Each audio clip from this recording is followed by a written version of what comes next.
Hi everyone, it's Rebecca from Nizra, and today we are going to be making salto ornaments. If you're joining us for virtual winter break, you do have your pre-measured 1 cup flour and 1/2 cup salt, along with a popsicle stick and a piece of string. You will need to grab a mixing bowl and spoon, as well as 3/4 cup water to complete this project. The first thing that I'm going to do is I am going to combine both my dry ingredients into my mixing bowl. So I'm just going to go ahead and dump my bag of flour and my bag of salt into the bowl. I'm gonna take my 3/4 cup water and I'm gonna slowly incorporate it into the dry mixture, just because you might not need all of it and you don't want your salto to be too sticky. So I did add about, let's see, a 1/4 cup of water in there just to start mixing that around. You can see that it is still very dry. So I am going to continue to add water slowly until we get a nice dough mixture. So I did only use about a little over a 1/4 of my cup of water, and I think my dough texture is pretty good. It's not sticky, but it isn't dry. So as you can see, I did kind of stop using my spoon and just started kneading it with my fingers to get into that dough texture. Once you have a good texture, I am just using my countertop here to kind of push my dough down. You can use a baking sheet or a cutting board if you don't want to use your counter.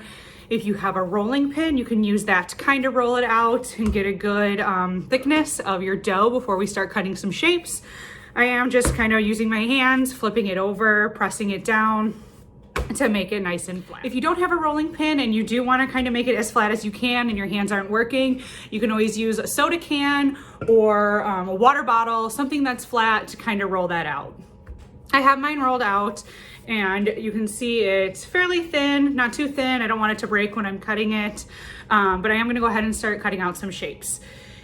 You do have a popsicle stick in your bag, so you're welcome to just kind of use that as a tool to cut some things out. If you want, you can also use household items such as like a cup or a jar if you want to make a perfect circle.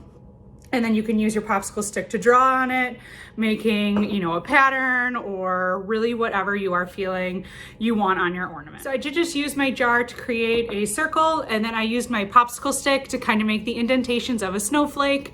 I think it looks pretty good for freehanding. So the last thing that I am gonna do is I'm gonna use my popsicle stick or a pen, something pointy, to create a hole in the top of what would be my ornament. So that way when it dries, I'm able to put a piece of string through it.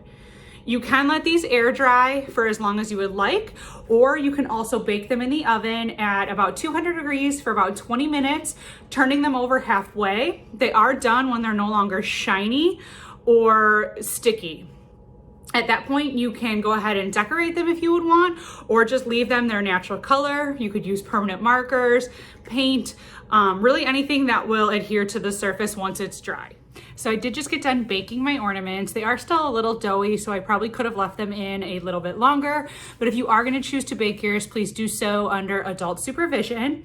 Here is my circle that I did a snowflake kind of pattern in. I did just use just a blue marker to outline the snowflake to make it pop a little bit.